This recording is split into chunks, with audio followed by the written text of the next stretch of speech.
How to update DaVinci Resolve to the latest version. First of all, open DaVinci Resolve on your computer, then look at the top menu and click on the DaVinci Resolve menu in the top left corner. From the drop-down list, select Check for Updates. This will make the program check if a newer version is available.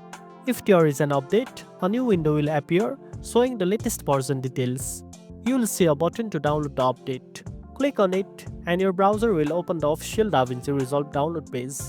After that, the download will start automatically. The file size can be large, so it may take some time depending on your internet speed. Once the download is complete, open the installer file.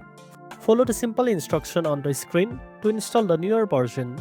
It will replace the old one without deleting your projects or settings. After the installation finishes, open DaVinci Resolve again. You can confirm the update by going to DaVinci Resolve menu and clicking About, where the version number will be shown. Updating regularly is important because it gives you access to new features and fixes bugs that may cause problems.